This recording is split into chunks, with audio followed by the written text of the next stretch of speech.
The view from 103 years old is not what you expect. It isn't a mountain peak where you see everything clearly, bathed in golden light. It is more like sitting in a quiet room while a party rages next door. A party you used to be at, but slowly, one by one, everyone you knew there has left. I have outlived the world I was born into. I have outlived 3 husbands. I have buried 2 sons.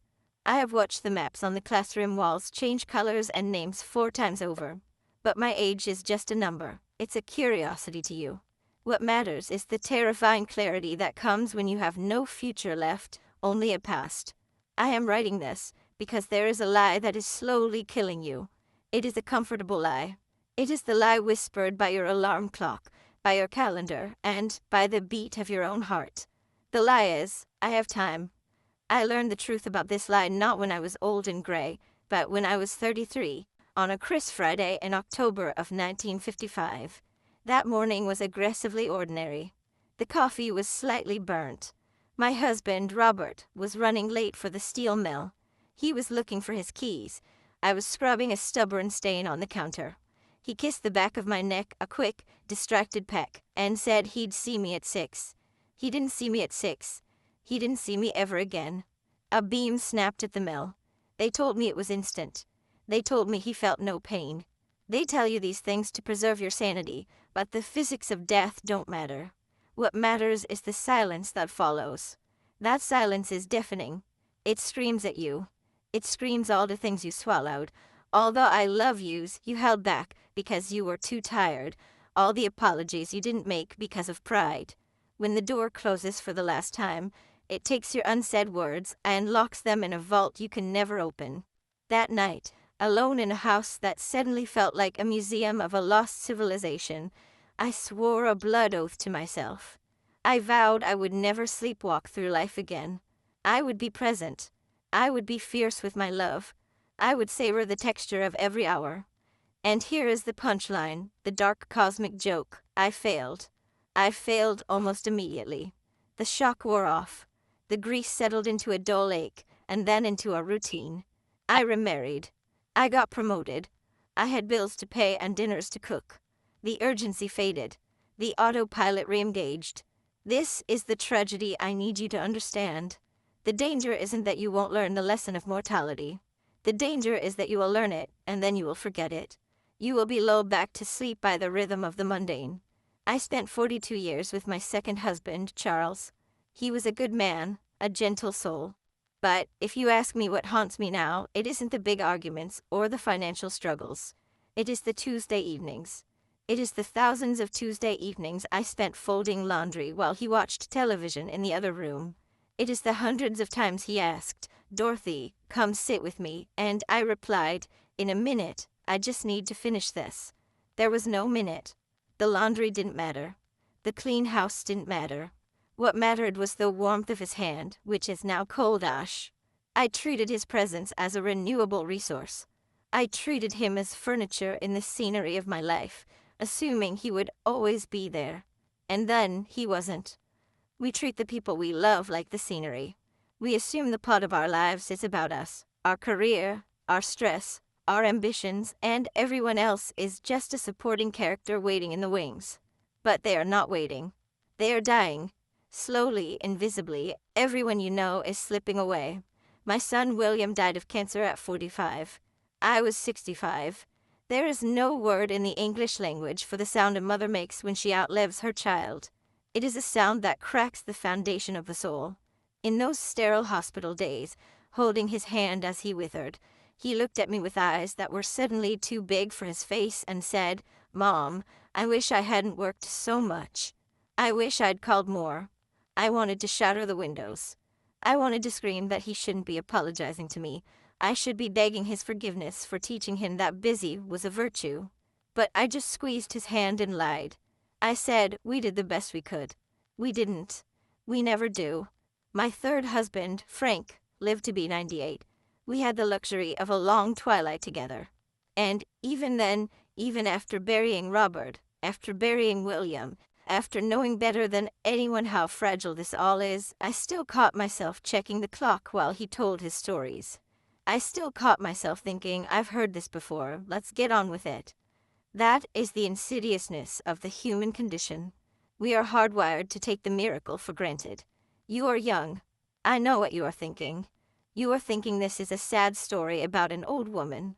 You are thinking, I'm different. I know what matters. No, you don't. And yes, you're exactly the same. I see it in my great-great-granddaughter, Sophie. She is 16, beautiful and completely absent. She comes to visit me, and her body is in the chair, but her mind is trapped in a glowing rectangle of glass. She smiles at me, but her eyes are darting to the next notification. She thinks the text message from her friend is urgent. She thinks the photo on the screen is real life. She thinks this old woman in the wheelchair will be here next month. She is wrong.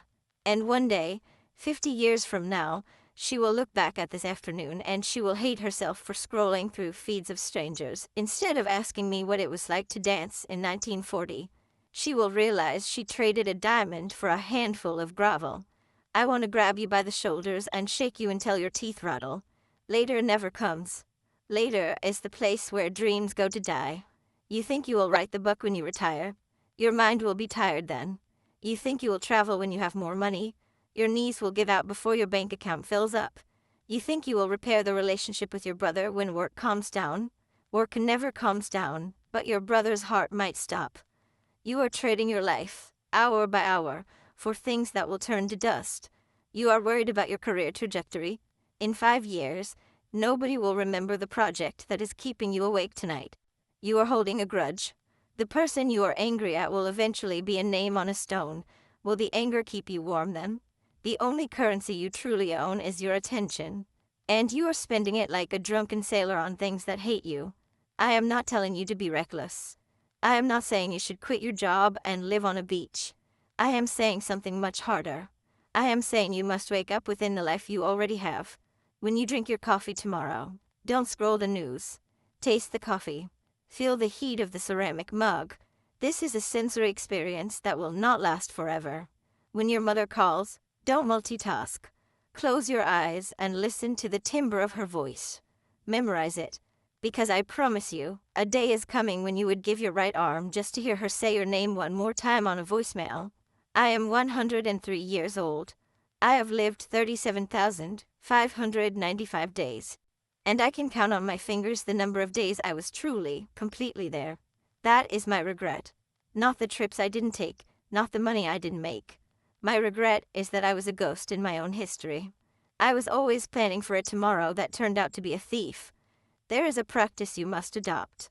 It is the only thing that works. I call it the return. You will forget. You will get distracted. You will get petty and angry and busy. That is human.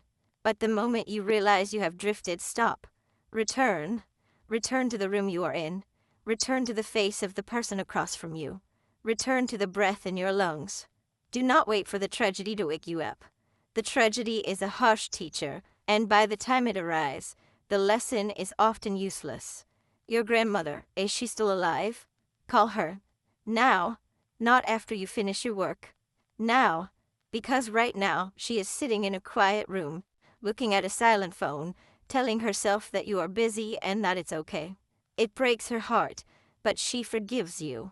Don't make her forgive you. Just call her. Your partner, are they in the next room? Go to them. Look at them. Really look at the lines around their eyes. Realize that this biological machine, this complex soul, is fragile. They are a temporary loan from the universe. I am near the end. My body is a tired engine, sputtering and ready to cool down. I am not afraid of dying. I have seen enough. But I am terrified for you. I am terrified that you will read this, nod your head, feel a moment of poignancy, and then swipe to the next video. Don't you dare. Don't you dare waste this. You are alive. The air is entering your lungs. Your heart is beating a rhythm that will eventually stop. You are standing in the middle of a miracle, and you are acting like you are waiting for the bus. Stop waiting. The bus isn't coming. This is it. This is the show. Pay attention.